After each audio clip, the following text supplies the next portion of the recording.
बाद में उस चीज़ को देख सकें। मैं प्रोसीजर बताने लगा हूँ, ये उन स्टूडेंट्स के लिए जो कि जिन्होंने वॉलंटियर किया है अपने आप को, सिर्फ ये उन स्टूडेंट्स के लिए है। तो उन स्टूडेंट्स को मैं यहाँ पे उनके लिए मैं एक क्लास जनरेट कर रहा हूँ, आप लोगों के लिए अलग से एक क्लास जनरेट कर रहा हूँ। ठीक है,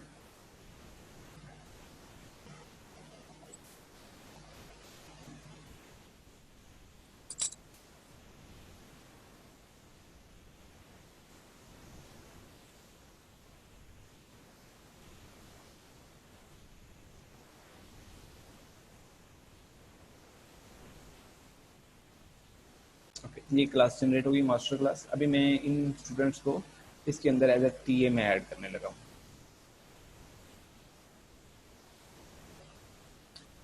एक स्टूडेंट रमीशा अजहर, मुझे ईमेल आईडी चाहिए होगी यहाँ से।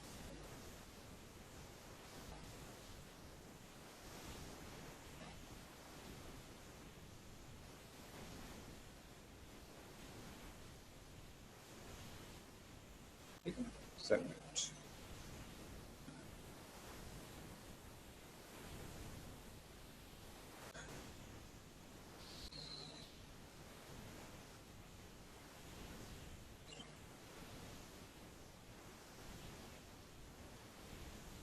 आपका सेक्शन सी है, सी और इन्वायरमेंट की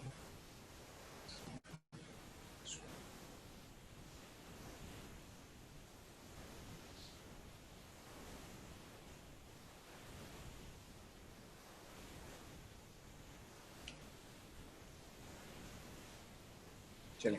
ये जो है ये आपके पास आ गई है क्लास आईडी और इनरोलमेंट की।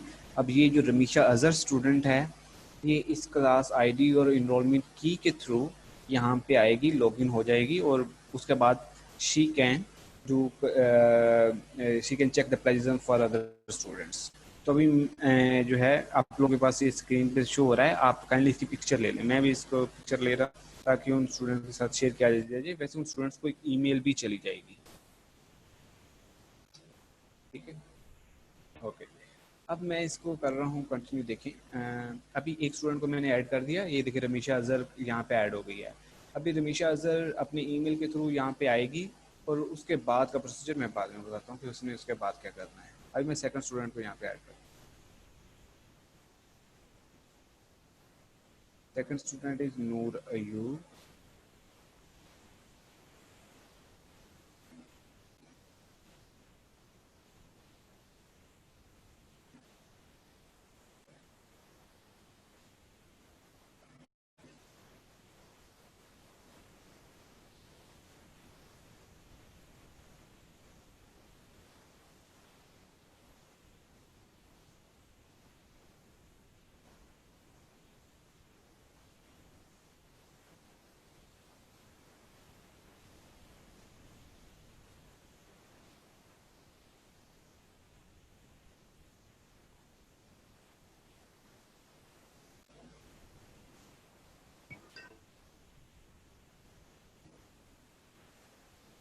तो देखिए मैंने इन दोनों स्टूडेंट्स को यहाँ पे मैंने ऐड कर दिया, और ठीक है, अब ये दोनों स्टूडेंट्स ये ऐड हो गए एज एन टीए इंस्ट्रक्टर के तौर पे। यहाँ पे एक इंट्रो टू न्यूट्रिशन क्लास के अंदर मैंने इनको एज अ टीए ऐड कर दिया है। अभी ये स्टूडेंट्स जो हैं, सबसे पहले जैसे ये इनरोल होंगे, सबसे पहले ये जाएंगे इस एरिया में। ये एरिया आपको नज़र आ रहा होगा, इंस्ट्रक्टर जहाँ पे लिखा हुआ है, इनको यहाँ पे स्टूडेंट नज़र आ रहा होगा। इन्होंने यहाँ पे इस एरो पे क्लिक करना है। पहले इस एरो पे क्लिक करेंगे और इंस्ट्रक्टर सेलेक्ट करेंगे। तो जैसे ही आप लोग इंस्ट्रक्टर सेलेक्ट करोगे तो आप इस क्लास के अंदर इनरोल हो जाओगे, आप इस क्लास में आ जाओगे। इसके बाद आपने क्या करना है, यहाँ पे आपको न्यू असाइनमेंट, अगर असाइनमेंट आपको क्रिएट हुई नहीं नजर आ रही, आप न्यू असाइनमेंट यहाँ पे क्रिएट करेंगे।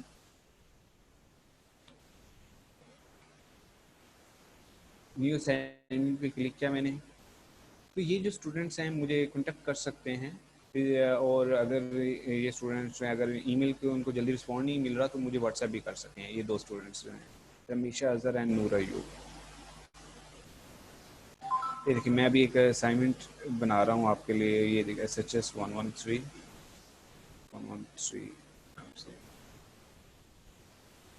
असाइनमेंट ड्यू डेट मैं रख रहा हूँ 20,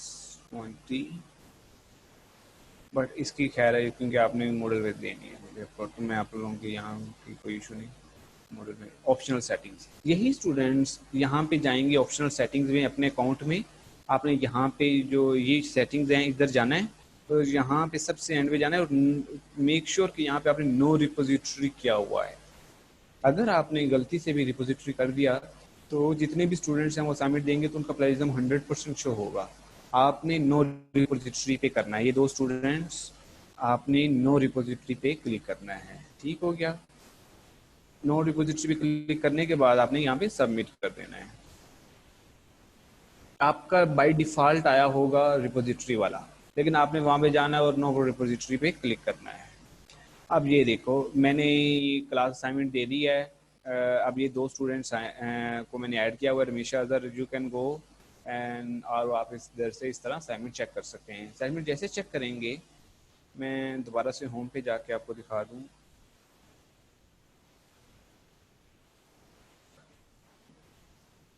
अगर मेरे पास असाइनमेंट वैसे मैं फौरी तौर पे डिलीट कर देता हूँ जो भी चेक कर रहा हूँ ताकि प्लेजरिज्म ज़्यादा ना आए बच्चों को। ये लगे मैंने मोस्ट ऑफ द टाइम मैंने असाइनमेंट डिलीट करती नहीं है।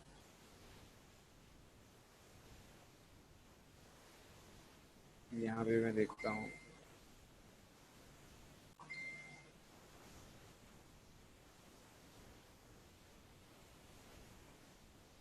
कि यहाँ भी मैंने वैसे डिलीट की है, बट मैं कोई भी फाइल यहाँ पे अपलोड करके आपको दिखा देता हूँ। ये जो स्टूडेंट्स जो हैं ये जब आएंगे यहाँ पे तो इस तरह से मैं आपको दिखा देता हूँ किस तरह से प्लेजरिज्म होता है, शो कैसे होता है।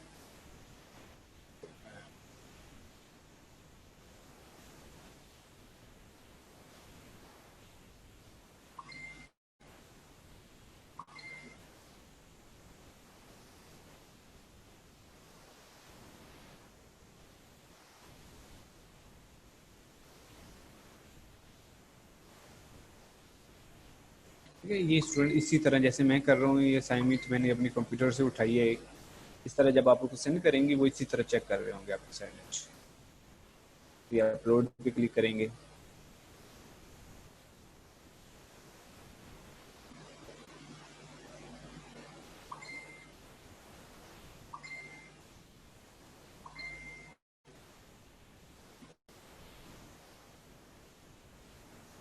देन कंफर्म कर दीजिए।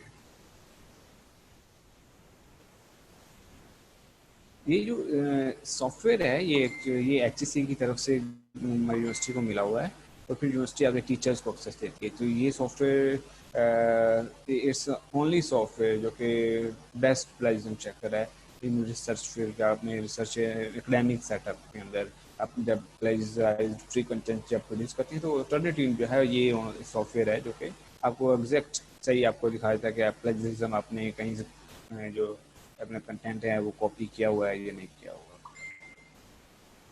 तो ये थोड़ा सा टाइम लेता है ये सिमिलरिटी दिखाते हुए।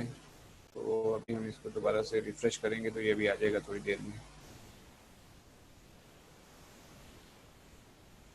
तो अभी नहीं आ रहा, थोड़ा टाइम लगेगा। खैर तो जैसे आएगा मैं आप लोगों के साथ ये अभी शेयर करूँगा। तो ये सारी चीज़ें थी जो कि मैंने आपको सारी बतानी।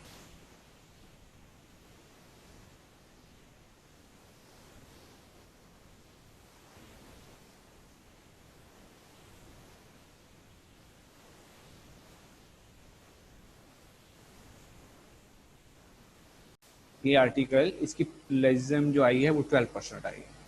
ठीक है, तो मैं अभी आपको दिखाता हूँ। इसी तरह आपका आर्टिकल भी जो है इस तरह आएगा। आपको जो अलाउ है वो 30%, आपको मैंने ज़्यादा अलाउ किया हुआ है तो क्योंकि इट्स योर फर्स्ट टाइम तो इसलिए वैसे अलाउ होता है 15% तक या 20% तक रेफरेंसेस निकाल के। आपको मैंने रेफरेंसेस भी नहीं कहा हुआ है ताकि आपका वो प्लेजरिज्म का इशू ना आए। तो ये देखिए मैं आपको यहाँ पे दिखाऊंगा, ये मुझे दिखा देगा कि कहाँ कहाँ से आपने आर्टिकल उठाया हुआ है। ये देखिए ये जो आगे है ना ग्रीन हुआ है ये दिखा रहा है कि आपने ये प्लेजराइज्ड कंटेंट है। ये जितने भी ये सारा क्या है, ये कह रहा है कि ये सारा प्लेजराइज्ड कंटेंट है। ये कह रहा है ये प्लेजराइज्ड कंटेंट है। ये तो आप अगर प्लेजरिज्म ज़्यादा आ रहा है तो आप जाएंगे और यहाँ पे जो प्लेजराइज कंटेंट है ना, इसको आप री राइट कर लेंगे, खुद से दोबारा से लिखेंगे और इसको सही कर देंगे। ठीक है, तो इस तरह से आप अपना सर आपकी आर्टिकल स्क्रीन सही हैंग कर हो सकते गई हैं। है। स्क्रीन नज़र नहीं आ रही आपको? आ रही है सर। एक मिनट, चले, ये आपको आर्टिकल नज़र आ रहा है?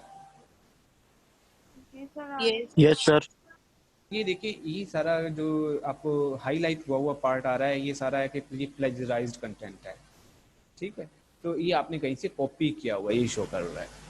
तो ऐसे ही आप करेंगे, अपना आर्टिकल उठाएंगे और देखेंगे कि आपको जो दो वॉलंटियर्स हैं वो आपको इसी तरह ये वाली फाइल आपके साथ, पीडीएफ फाइल है ये आपके साथ शेयर कर देंगे। आपने इधर से देखना है कौन सा एरिया आपका कॉपीड आ रहा है, आपने उसको रीराइट कर लेना है, दोबारा से अपने वर्ड्स में लिख देंगे। अभी तक ये करेंगे, ये सारा पार्ट कहीं से कॉपी किया हुआ है, तो आपने इधर से ये उठाना है और इसको रीराइट कर देंगे।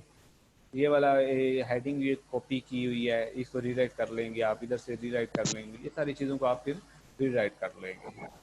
ठीक है सर जी। सर अगर हमारी प्लेजरिज्म ज्यादा आ जाए तो हम बाद में उसको कर सकते हैं ना ठीक? आप प्लेजरिज्म ज़्यादा आई है तो आपको पहले ये फाइल जब आएगी ना प्लेजरिज्म ज़्यादा, तो आप इसको रीराइट करेंगे। रीराइट करने के बाद आप दोबारा से उस वॉलंटियर को भेजेंगे, भाई मुझे दोबारा से इसको चेक करके दो, वो आपको दोबारा से चेक करके दे देगा। तो आपका ओके ये वो वाली फाइल फिर आप मुझे सेंड कर देंगे थ्रू LMS या मूडल के थ्रू, आप मुझे भेज देंगे, मैं उसको देख लूँगा एट द एंड। ठीक हो गया, ये आपका पूरा प्रोसीजर है।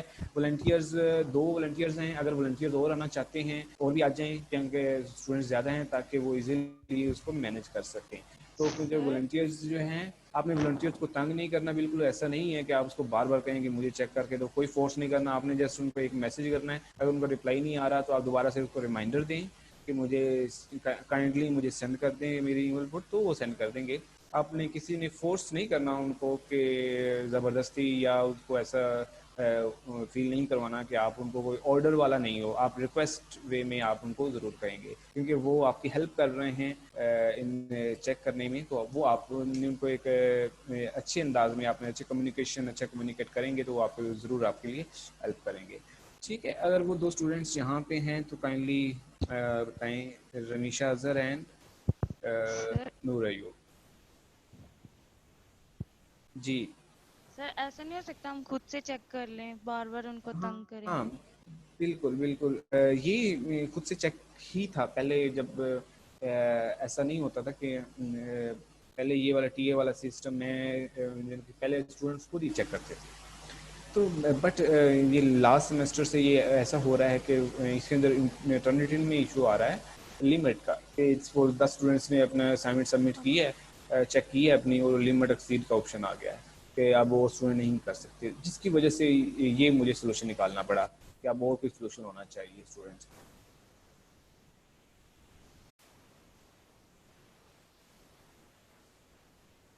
ओके, हम इसके अंदर फैट्स एंड ऑयल्स के अंदर वो डिस्कस अबाउट, हम पहले फैट्स को डिटेल में डिस्कस करेंगे, उसकी इंट्रोडक्शन, टाइप्स एंड फंक्शंस, उसका रिकमेंडेशन, उसके सोर्सेज, इन सारी चीज़ों को हम डिटेल में। तो स्टार्ट में हम इसके थोड़ा सा इंट्रोडक्शन और टाइप्स को डिस्कस करेंगे, and then will move towards our recommendation, जो कि हम पीछे डिस्कस करते आ रहे हैं।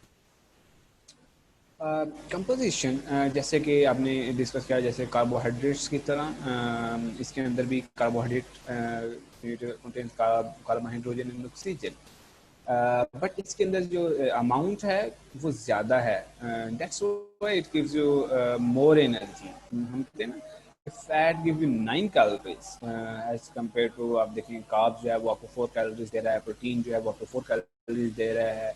The reason is it contains more amount of carbons, that's more number of carbons and hydrogen, that's why it gives you more energy, जिसकी वजह से आप कहते हैं कि 1 ग्राम ऑफ फैट जो है गिव यू 9 कैलोरीज। ठीक है, तो लिपिड जो है आप कह लें कि इट्स मेजर, आप कह लें कि फैमिली है, इसके अंदर ये फर्दर आगे कंपाउंड रहते हैं, जैसे कि इसके अंदर फर्दर ट्राइग्लिसराइड्स में आएंगे, फॉस्फोलिपिड्स और स्टीरोल्स। आप कह सकते हैं कि लिपिड्स अ बिग कैटेगरी, उसके अंदर फर्दर सब कैटेगरीज। तो ये कोई फैमिली है, उसके अंदर फर्दर उसको 3 आगे फर्दर इसको डिवाइड किया गया है, ट्राइग्लिसराइड्स, इसके आगे है फॉस्फोलिपिड्स है एंड देन स्टीरोल्स। हम वन बाय वन इन सारी चीज़ों को वन बाय वन डिस्कस करेंगे। These are insoluble in water, yes, and आपके जितने लिपिड्स के अंदर जितने भी फैट सोलुबल विटामिन्स हैं वो भी आते हैं, लिपिड्स की कैटेगरी में ही आते हैं। तो आपके fat soluble vitamin like vitamin A, vitamin D, vitamin E and vitamin के, ये फैट सोलुबल लिपिड्स की कैटेगरी में आते हैं। ठीक हो गया। तो लिपिड्स क्या है? लिपिड्स मेजर कैटेगरी, और उसके अंदर सब कैटेगरीज हैं, जैसे कि ट्राइग्लिसराइड्स है, आप कह लें कि उसके अंदर फॉस्फोलिपिड्स भी आएंगे और स्टीरोल्स भी, ये लिपिड्स के अंदर आएंगे।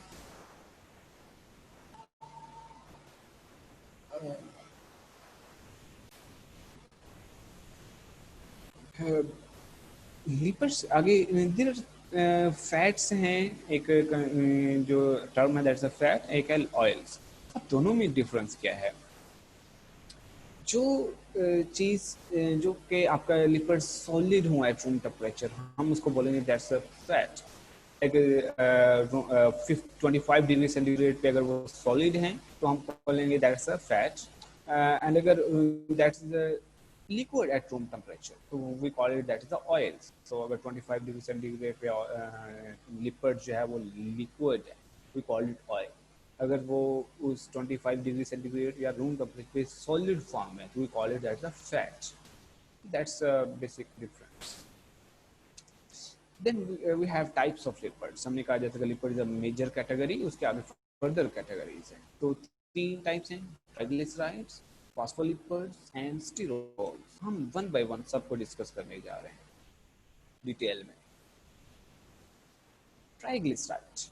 अब ट्राइग्लिसराइड के आगे 2 कंपोनेंट्स हैं, ठीक है?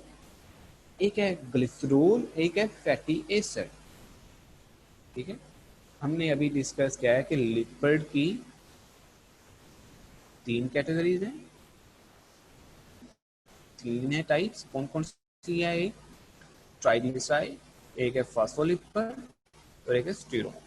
आगे हमने कहा ट्राइग्लिसराइड आगे एक्चुअली 2 चीजों से मिलके बना होता है, एक है फैटी एसिड और दूसरा क्या है? ग्लिसरॉल। हम पहले फैटी एसिड को डिस्कस करते हैं, फिर हम ग्लिसरॉल को डिस्कस करेंगे।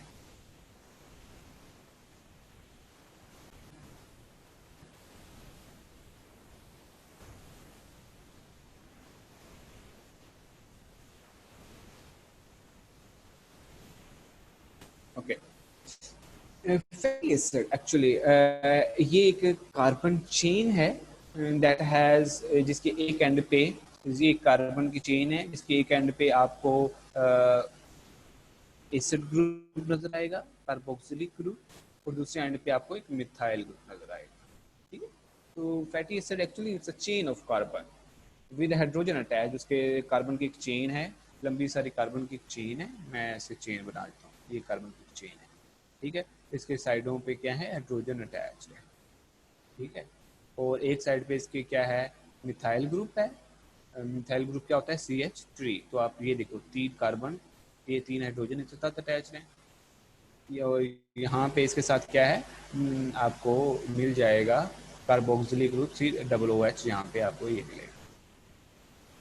तो इस तरह से ये एक कार्बन चेन है जिसके एक एंड पे आपको मिलेंगे कार्बोक्सिलिक ग्रुप, एसिडिक ग्रुप, और दूसरे एंड पे मिथाइल ग्रुप। ये फैटी एसिड हम इसको बोलते हैं।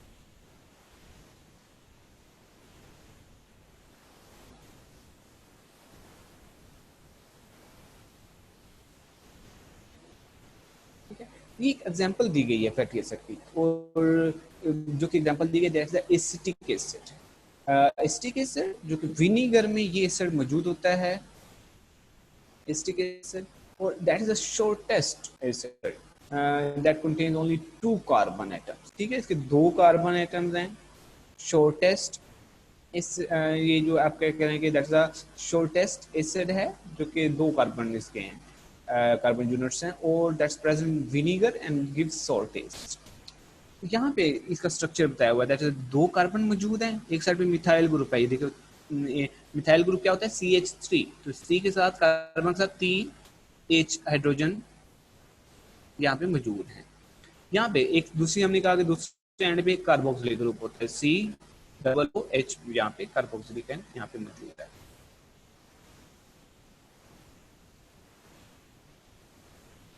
ठीक हो गया। तो फैटी एसिड की हमने बात कर रहे हैं कि फैटी एसिड क्या है एक्चुअली। फैटी एसिड क्या है, it's actually long carbon chain. इसके एक एंड पे मिथाइल ग्रुप है, दूसरी एंड पे कार्बोक्सिलिक ग्रुप है। हम एग्जांपल ले रहे हैं उसकी एसिटिक एसिड की। Acetic acid is an example of fatty acid जिसके दो carbon, actually it contains 2 carbon, और एक एंड पे मिथाइल ग्रुप है, दूसरे एंड पे उसका क्या है, कार्बोक्सिलिक ग्रुप है। ठीक हो गया। ये एक और एग्जांपल हम ले लेते हैं, ये भी फैटी एसिड के एग्जांपल है, और ये कौन सा एग्जांपल है, that is a stearic acid. ठीक है, stearic acid is an example of triglyceride. It contains 18 carbon. You can see here 18 carbon. ठीक है, और एक एंड पे क्या है इसकी, मिथाइल ग्रुप है, और दूसरे एंड पे क्या है, कार्बोक्सिलिक ग्रुप है। हम एक और एग्जांपल लेते हैं। जितने भी ट्राइग्लिसराइड्स हैं, जितने भी आपके फैटी एसिड्स हैं, that range from 12 to 24 carbon, जिनके 12 से 24, जिन फैटी एसिड्स के अंदर जो कार्बन की तादाद होते हैं 12 टू 24, उसको बोलते हैं that's a long chain fatty acids. क्या बोलते हैं, लॉन्ग चेन। और वी कहाँ पे मौजूद होते हैं, मीट के अंदर, फिश के अंदर, वेजिटेबल ऑयल्स के अंदर। हम मीट कंज्यूम कर रहे हैं, फिश ले रहे हैं, वेजिटेबल ऑयल ले रहे हैं, हम उसके अंदर क्या ले रहे हैं, फैटी एसिड ले रहे हैं, लेकिन कौन से वाले, लॉन्ग चेन फैटी एसिड ले रहे हैं। अगर जो एक होते हैं शॉर्ट चेन फैटी एसिड, जिसको हम मीडियम चेन ट्राइग्लिसराइड्स भी बोलते हैं, MCTs। ठीक है, हम बात कर रहे हैं MCTs, इसको बोलते हैं that is short chain fatty acid या मीडियम चेन ट्राइग्लिसराइड्स। ऐसे फैटी एसिड्स जिनका कार्बन नंबर, जिनके अंदर होता है 6 से 10, 6 to 10 कार्बन अगर उसमें मौजूद हैं, तो we call it that's a short chain fatty acids. So we call it that's a medium chain triglyceride, MCTs. ठीक है, तो MCTs जो हैं, एक होते हैं, अगर थर्ड एक और है, that's a short chain fatty acid, जिनका अगर कार्बन जो है वो 6 से भी कम है number, we call it a short chain fatty acid, and that are mostly primarily present in dairy products.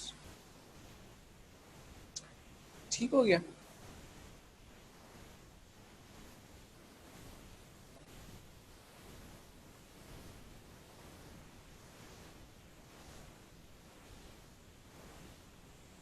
Then we have saturated fatty acids and unsaturated fatty acids. अभी हमने जस्ट बात की है फैटी एसिड क्या होता है। Fatty acid actually हमने discuss किया कि एक चेन होती है, कार्बन चेन है, अगर उसके एक एंड पे मिथाइल ग्रुप है, एक एंड पे कार्बोक्सिलिक ग्रुप है, वो कॉल इट फैटी एसिड। एक हमने सिंपल। अब आगे फैटी एसिड की फर्दर टाइप्स, एक होते हैं सैचुरेटेड, एक होते हैं अनसैचुरेटेड। सैचुरेटेड कौन से होते हैं?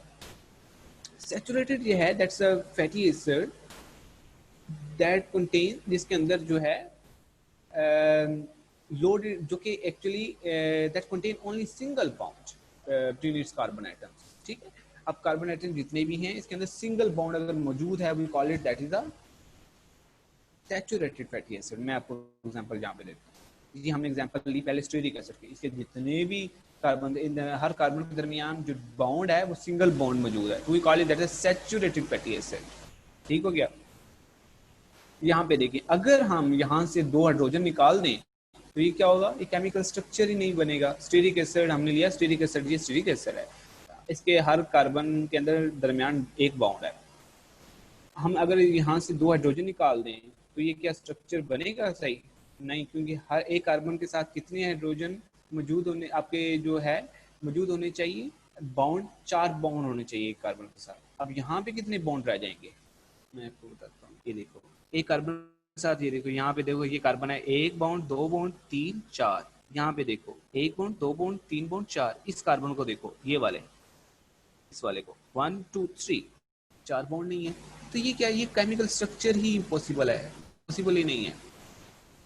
अगर मैं यहाँ पे एक और, यहाँ पे मैंने एक और बॉन्ड ऐड कर दूं यहाँ पे, तो अब क्या हो जाएगा, इस एक के साथ कितने बॉन्ड हो जाएंगे, 1 2 3 4, 4 बॉन्ड हो गए पूरे। तो ये कौन सा एसिड बन गया? Oleic acid. कौन सा एसिड हो गया? ओलिक एसिड हो गया। तो उसको बोलते हैं, अगर वहां पे डबल बॉन्ड मौजूद हो जाए उसको बोलते हैं that this is one is the unsaturated fatty acid. So oleic acid is a unsaturated, but इसके अंदर एक डबल बॉन्ड मौजूद है, we call it that the mono unsaturated. Mono mean एक, ठीक हो गया। तो इसके दरमियान डबल बॉन्ड कितनी है? एक मौजूद है, तो इसलिए हम क्या कहते हैं उसको? Mono unsaturated fatty acid. तो आपको सब आ रही है। पहले हमने डिस्कस किया फैटी एसिड क्या होता है। फैटी एसिड एक लॉन्ग चेन है, इसके एक एंड पे मिथाइल ग्रुप है, दूसरे एंड पे कार्बोक्सिलिक ग्रुप है। फिर हमने डिस्कस किया तो फैटी एसिड के आगे दो टाइप ही हैं, एक सैचुरेटेड होती है, एक अनसैचुरेटेड होती है, ठीक है। सैचुरेटेड क्या है कि सारे कार्बन के दरमियान अगर एक सिंगल बॉन्ड है ना, हम कहते हैं दैट्स अ सैचुरेटेड। अगर उसके दरमियान डबल बॉन्ड लग गया है वो call it that's a unsaturated. अगर डबल बॉन्ड एक है we call it mono unsaturated. अगर डबल बॉन्ड एक से ज्यादा है we call it poly unsaturated fatty acid, ठीक है। तो आपकी समझ आ रही है? कोई कंफ्यूजन तो नहीं है यहाँ पे? ठीक है। यहाँ पे ये देखिए, ये that's a linoleic acid, that is a 18 carbon, लेकिन ये पॉली है क्योंकि इसके अंदर डबल बॉन्ड कितनी है? 1 2, दो डबल बॉन्ड है। इसको क्या बोलते हैं? दैट्स अ लिनोलीक एसिड, लेकिन डबल बॉन्ड इसके अंदर दो है, इसको इसलिए इसको कहते हैं that's a poly unsaturated fatty acid. एक और है linolenic acid, that's also poly unsaturated fatty acid. यहाँ पे आपको डिफरेंस नजर आएगा कि what's difference between linoleic acid and linolenic acid. Linolenic acid को हम ओमेगा 3 फैट भी बोलते हैं। उसकी क्या वजह है? क्योंकि उसका जो पहला कार्बन है फ्रॉम मिथाइल ग्रुप, वो पहला जो डबल बॉन्ड है फ्रॉम मिथाइल ग्रुप वो कार्बन नंबर 3 पे मौजूद है, इसलिए हम बोलते हैं दैट्स ओमेगा 3। ठीक है। एक होता है लिनोलीक एसिड जिसके अंदर, जिसको हम ओमेगा 6 भी बोलते हैं। उसकी क्या वजह है? क्योंकि उसका जो पहला कार्बन, पहला डबल बॉन्ड है फ्रॉम मिथाइल ग्रुप, उसको अगर हम गिने काउंट करें, ठीक है, तो वो कौन से कार्बन नंबर पे आ रहा है? 6 पे आ रहा है, ठीक हो गया। 1 2 3 4 5 6 कार्बन नंबर पे आ रहा है। यहाँ पे देखें 1 2 3 कार्बन नंबर पे अगर पहला डबल बॉन्ड है उसको बोलते हैं दैट इज ओमेगा 3।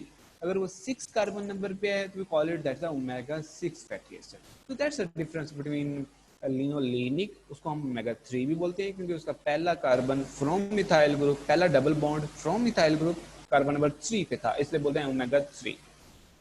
दूसरा है लिनोलीक एसिड, क्योंकि उसका पहला double bond from methyl group 6 carbon पे था, इसलिए बोलते हैं दैट्स लिनोलीक एसिड। और ओमेगा 6 इसको इसलिए बोलते हैं, ठीक है। फिर हमारे पास यहाँ पे देखो तीनों को हमने डिफरेंशिएट किया। ओमेगा 3 क्या है? ओमेगा 3 एक पॉली अनसैचुरेटेड है। क्यों पॉली है? क्योंकि इसके अंदर एक से ज्यादा डबल बॉन्ड है।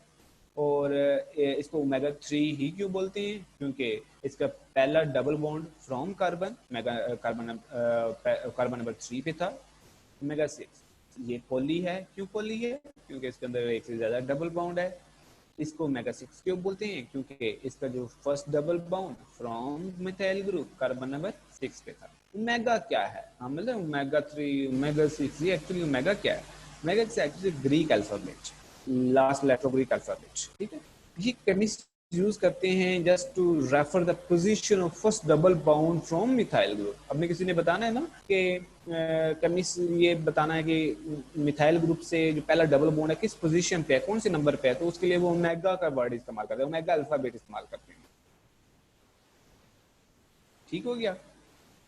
सो अभी हमने डिस्कस कर लिया व्हाट इज फैटी एसिड। हमने स्टार्ट में डिस्कस किया था कि ट्राइग्लिसराइड दो चीजों से मिलकर बना होता है, एक होता है ग्लिसरॉल और एक होता है फैटी एसिड। हमने एक को डिस्कस कर लिया है, फैटी एसिड को। अभी हम डिस्कस करने लगे हैं ग्लिसरॉल को। तो ग्लिसरॉल क्या है, ठीक हो गया। सो ग्लिसरॉल एक्चुअली इट्स अल्कोहल, ओल एड पे आ गया ना, तो अल्कोहल जिसके अंदर 3 कार्बन मौजूद हैं, ठीक हो गया। ये देखिए दैट्स अल्कोहल जिसके अंदर कितने मौजूद हैं? 3 कार्बन मौजूद हैं।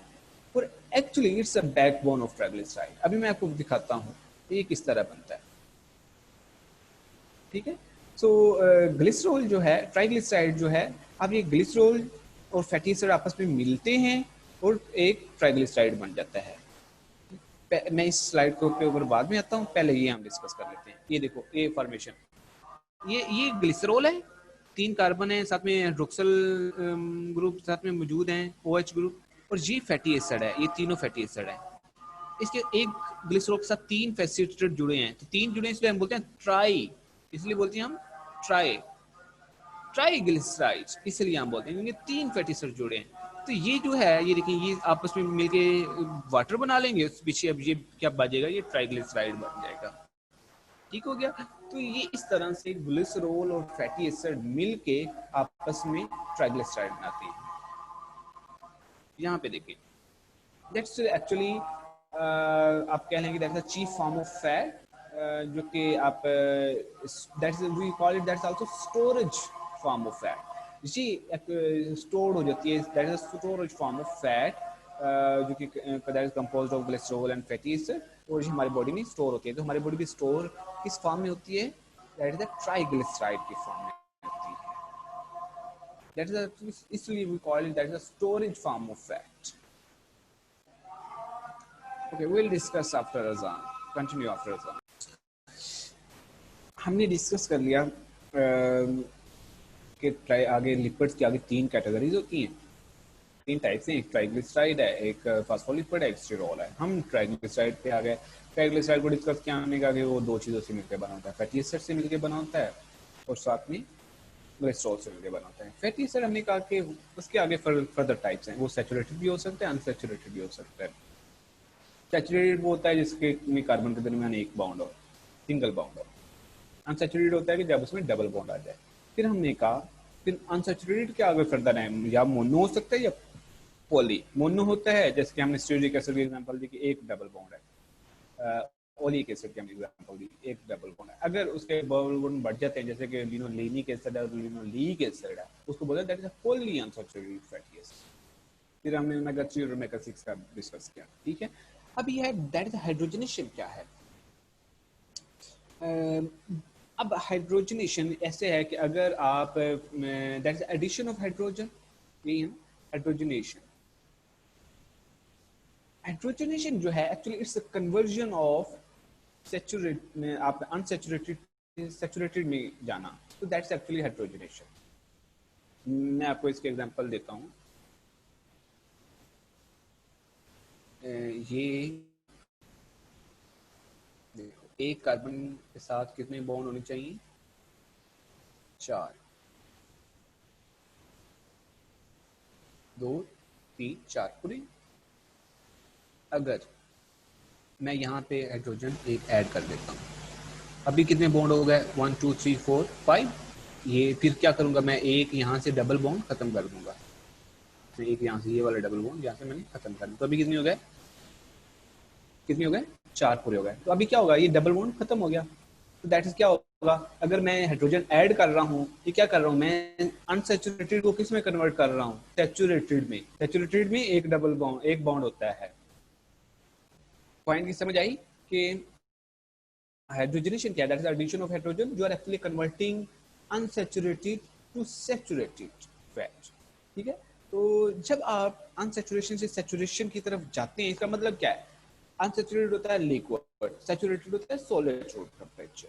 तो आप जो है जब जाते हैं, तो ये एक्चुअली कब करते हैं आप, जो एक्चुअली व्हेन जब आप इंडस्ट्री में एक्चुअली फूड इंडस्ट्री ये किया जाता है ताकि किसी चीज़ की शेल्फ लाइफ ज़्यादा देर तक वो सही रहे। शेल्फ लाइफ होता है ना कि कितनी देर तक फूड खाने के काबिल रहेगी, सही रहेगी, हेल्थ, तो इसका कोई साइड इफेक्ट हेल्थ के ऊपर नहीं है, वो उसको बोलें दैट इज शेल्फ लाइफ। तो शेल्फ लाइफ उसकी बढ़ जाती है जब आप जो है अनसैचुरेटेड से सैचुरेटेड की तरफ जाते हैं। एक तो इसका सेकंड, इसका टेक्सचर बेहतर हो जाता है, फूड का टेक्सचर बेहतर हो जाता है। जैसे कि आप मार्जरीन है, दैट्स एक्चुअली वो हाइड्रोजनेटेड फैट, आप जो है वो एक्चुअली वो हाइड्रोजनेटेड होती है। आप मार्जरीन को इसलिए उसके अंदर, क्योंकि ताकि उसका जो टेक्सचर बेहतर हो सके, वो एक अच्छी तरह स्प्रेडेबल हो और टेक्सचर बेहतर हो सके। तो आपने शेल्फ लाइफ को बढ़ाने के लिए, उसका टेक्सचर को बेहतर करने के लिए हाइड्रोजनेशन का प्रोसेस इस्तेमाल करते हैं। अब इसका क्या नुकसान है, जी एक्चुअली दिस हाइड्रोजनेशन प्रोसेस की यहाँ से उन्होंने पॉलीअनसैचुरेटेड को उन्होंने यहाँ पे देखो हाइड्रोजनेटेड सैचुरेटेड फैटी एसिड बना दिया। अब जो है यहाँ पे एक we call it that's also trans fatty acid. जब आप करते हैं किसी भी हाई टेम्परेचर पे किसी भी जब आप कुक करते हैं, जैसे आप फिंगर चिप्स बना रहे हैं और हाई टेम्परेचर ऑयल पे आप उसको कुक कर रहे हैं, या कोई और चीज़ जब आप हाई टेम्परेचर पे कुक करते हैं, फ्राई कर रहे हैं, या फिर आप मीट या चिकन को फ्राई कर रहे हैं उस टाइम पे, तो उस टाइम पे जब ऑयल को आप हाई टेम्परेचर पे कुक करते हैं तो वो ऑयल अनसैचुरेटेड से सैचुरेटेड बन जाता है, ट्रांस फैटी एसिड, उसको that we call it that is a trans fatty acid. And trans fatty acid that is a saturated fatty acid, so that is very that's very lethal and that can even lead to a lot of complications, metabolic complications, जो उसके आपने discuss की हुई है madam, जैसे कि CVD के chances हैं, हाइपरटेंशन के चांसेस है, ओबेसिटी के चांसेस हैं, ये सारी कॉम्प्लिकेशंस आ सकती हैं। Okay, that's all about today's lecture. We will continue from this point. In the next lecture, I will discuss about phospholipid, क्या चीज़ है, we'll discuss about sterols, and then we'll discuss about its function, and then finally we'll discuss about its recommendations.